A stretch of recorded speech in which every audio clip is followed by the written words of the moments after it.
Llegar a la cima por un día es muy sencillo. Mantenerse en ella por más de 170 años es un lugar que solo tiene el indiscutible mejor participante del juego.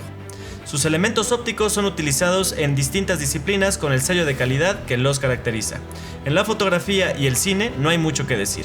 Tienen una carrera larguísima, desde los Jenna hasta por supuesto los Contax. Si de perfección se trata, el ganador definitivo tiene nombre: Carl Zeiss.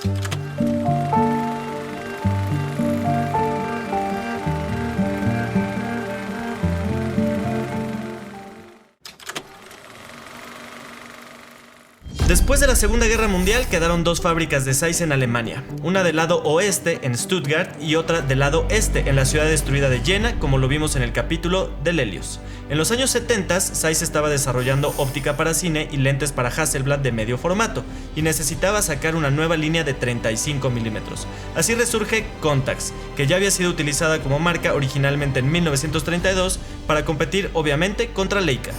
Contax se adelantó a Leica y sacaron la cámara Contax RTS en 1975, un año antes de que Leica sacara los Leica R. Por eso Contax fue considerado símbolo de innovación por años. Zeiss, del lado oeste de Alemania, hizo una colaboración con Yashica para la Contax RTS, que como dato curioso la cámara fue diseñada por la compañía Porsche. Por esta misma colaboración, parte de los lentes se hicieron en Japón y los demás en Alemania. Los dos utilizaron los mismos elementos, así que la calidad óptica es idéntica, y en 1985 sale una versión más nueva con una montura más competitiva. Incluye la montura CY, que fue la evolución que ellos propusieron a la montura M42. Las fábricas de los dos lados de Alemania compitieron entre ellas por años para ver quién se quedaba el nombre Zeiss y trabajaron juntas creando cámaras rangefinder en ambos lados del muro. Eventualmente Zeiss del oeste de Alemania logró quedarse con el nombre Contax y Zeiss del este se convirtió en Pentacon. Así es como cada vez que tengas uno de estos objetivos en tus manos, viene junto con ellos un poco de la historia de Alemania. Este lente lo tengo en mis manos gracias a mi amigo Diego Garibay, que es un gran fotógrafo y no pueden dejar de seguir en sus redes sociales. Además, este lente, una de las cosas que me encantan es que junta lo mejor de dos mundos: la persecución de la reproducción perfecta de la realidad que caracteriza a Zeiss y por el otro lado, la personalidad de los objetivos vintage. En el caso de los Contax Zeiss hay una nomenclatura que es muy relevante. Se dividen en dos grupos principalmente: los AE por Auto Exposure, que existieron entre 1975 y 1984 y los puedes reconocer porque su diafragma más cerrado está en color blanco, y los MM por Multimode, que se produjeron entre 1984 y 2005, que fundamentalmente agregaron un pin para controlar la apertura desde la cámara y cuyo diafragma más cerrado lo vas a encontrar en color verde. A esto le vamos a sumar una G o una J al final dependiendo del lugar de manufactura: G para Germany, o sea Alemania, y J para Japón. De esta forma los terminamos dividiendo en cuatro grandes grupos: AEG, AEJ, MMG y MMJ. Las diferencias fundamentales que existen entre ellos, además de las que ya platicamos, tienen que ver con una variación en los coatings, siendo los MM ligeramente más contrastados que los AE. Sumado a esto encontraremos la clásica nomenclatura de Zeiss, en este caso un planar, que lo que nos quiere decir es que se utilizó este diseño óptico para su construcción. La montura que utiliza es una CY, que si me preguntan no es lo más práctica de utilizar porque puede ser difícil colocar el objetivo en su lugar, y además, por lo menos en los adaptadores Photodiox, tiene un problema para alcanzar el foco en infinito, de aquí que mucha gente prefiere realizar el cambio de montura. Tiene una distancia focal de 50 milímetros y una construcción de 7 elementos en 6 grupos. Su diafragma va desde 1.4 hasta f16 y su número de serie no nos da mucha información relevante más allá de ayudarnos a identificar las versiones. Tiene 6 aspas de diafragma y una característica muy especial a la que se le conoce como Ninja Star Bokeh, de la cual vamos a hablar más adelante en este mismo video. Pesa 270 gramos y tiene una construcción de metal. Cubre full frame y su rosca de filtro es de 55 milímetros. Los Contax Zeiss se han convertido en algunos de los objetivos más codiciados del mercado por sus similitudes con objetivos de cine, pero de eso hablaremos más adelante en este mismo review. Su distancia mínima de enfoque es de 45 centímetros y su precio estimado es de entre $250 y $300 en buenas condiciones. Un objetivo muy accesible con unas prestaciones únicas. Una de las características más particulares de este objetivo es el hecho de que tiene un diafragma al que se le llama Ninja Star Bokeh, por la forma en la que se cierran las aspas de diafragma, que genera una forma muy similar a las estrellas ninja. Si bien es una característica que a muchos les puede llegar a molestar, no en todos los diafragmas está presente. El momento en el que la formación es mayor es en el diafragma 2, mientras que en F2.8 aún lo encontramos presente de manera muy ligera. Esta característica única de la personalidad de estos objetivos únicamente se encuentra en las versiones AE, mientras que para las versiones MM fue removida por completo. Sin duda, un elemento a considerar antes de comprar el primero y algo que afectará muchísimo la consistencia de la imagen entre versiones al momento de armar una serie. Este objetivo tiene una gran nitidez de orilla a orilla desde el diafragma más abierto, que es 1.4. Si bien la nitidez característica de Zeiss está presente, también debemos considerar que presenta una ligera viñeta que es bastante perceptible hacia las orillas. En F2 la viñeta se reduce considerablemente y en F2.8 es casi imperceptible, encontrando su mejor punto en F4. Por supuesto, la nitidez en F4 y F5.6 no le pide prácticamente nada a los objetivos más modernos, sin perder muchas de las características de los objetivos vintage. Tiene un poco de distorsión, aunque la prueba claro no es científica, y en las orillas de los cuadros podrás ver un ligero glare que nos muestra la suavidad que tiene el objetivo. De F2 en adelante esta suavidad se corrige por completo y nos quedamos únicamente con la viñeta hasta llegar al diafragma 4, en donde se limpia cualquier problema que hay en los diafragmas anteriores.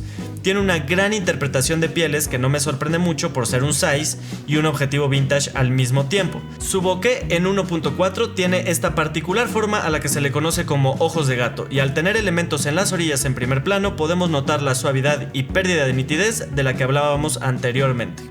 El flare es único, genera una especie de arco iris que es sumamente agradable a la vista y que, como veremos más adelante, es mucho menos marcado en los diafragmas más cerrados. En F2, 2.8 y F4, las pieles continúan con una interpretación increíble, aunque en cada paso que cerramos del diafragma hay un aumento considerable de la nitidez, pero no afecta directamente la suavidad de la piel. En F2 y 2.8 es clarísimo el Ninja Star Bokeh, mientras que en F4 esto desaparece por completo. En cuanto a las posibles aberraciones cromáticas y la suavidad en los elementos que se encuentran en primer plano, desaparecen por completo en 2.8 y 4, por lo que 2.8 resulta ser un gran diafragma para utilizarlo si lo que se busca es nitidez de orilla a orilla y tener poca profundidad de campo. En cuanto al flare, la versión que más me gusta es sin duda la del 1.4, por lo marcado del arco iris, aunque a pesar de eso no le pide nada al F2 y al F2.8, y quizás el menos característico lo encontramos en F4.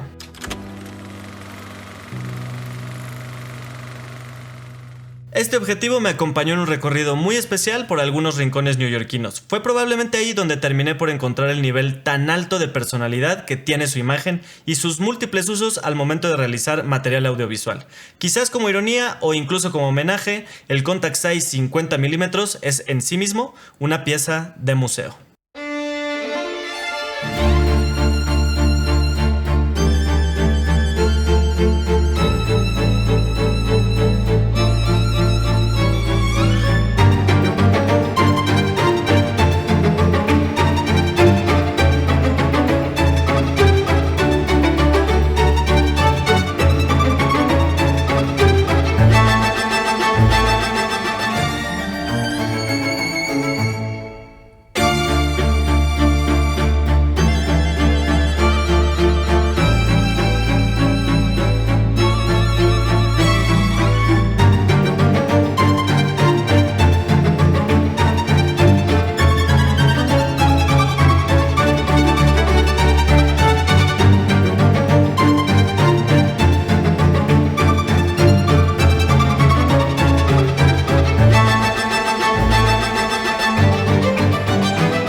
En fotografía los resultados son muy similares, pero podemos ver de forma más puntual algunos detalles. Tiene una ligera aberración cromática hacia los magentas que es notoria al momento de hacer una ampliación, pero que es casi imperceptible a lo lejos. Su viñeteo es muy característico y utilizado a favor puede resaltar muchísimo el centro de las imágenes.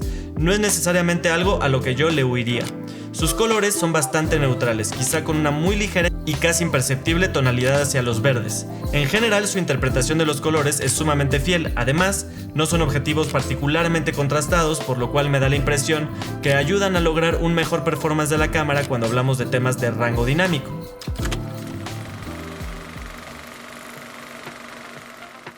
Una de las múltiples razones por las cuales estos objetivos han tomado relevancia hoy en día es por su parecido óptico y el carácter de la imagen prácticamente idéntico con los icónicos Zeiss Super Speeds. Estos lentes fueron utilizados para películas como The Shining, Raging Bull, Full Metal Jacket, Robocop y Lost in Translation. Incluso Kubrick era fanático de ellos. Tanto su versión en esteroides producida para cine como la versión fotográfica tienen fundamentalmente los mismos elementos de cristal y hasta los mismos coatings o recubrimientos.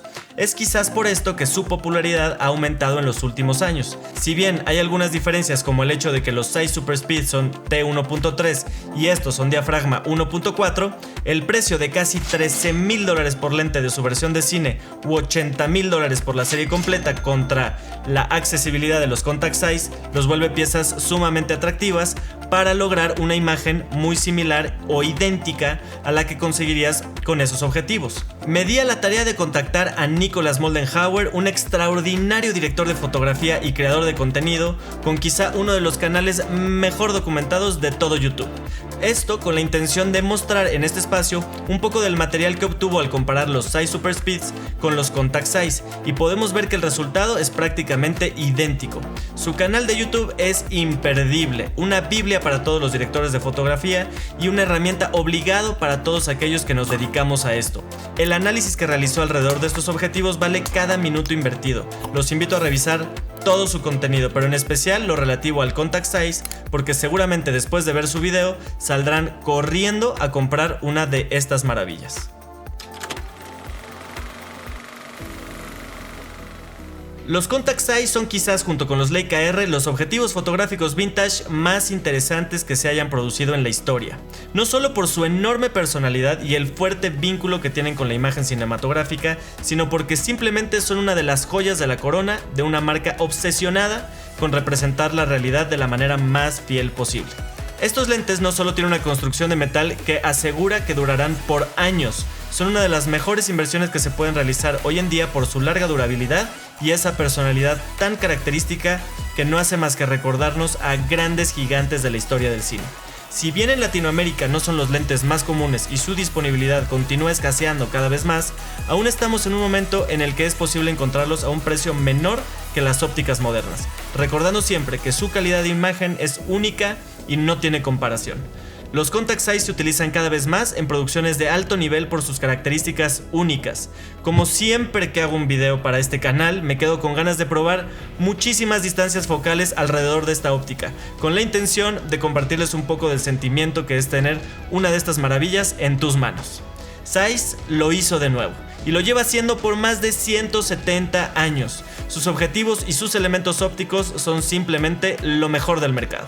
No dejes de comentar lo que piensas sobre estos lentes y de suscribirte al canal para conocer más sobre algunos otros objetivos vintage. Cuéntame si has probado algún Zeiss o si tienes alguno en la mira, y claro, si encontraste algo especial en este video sobre los contacts que te hizo pensar seriamente en hacerte de esta joyita. Nos vemos en un próximo video.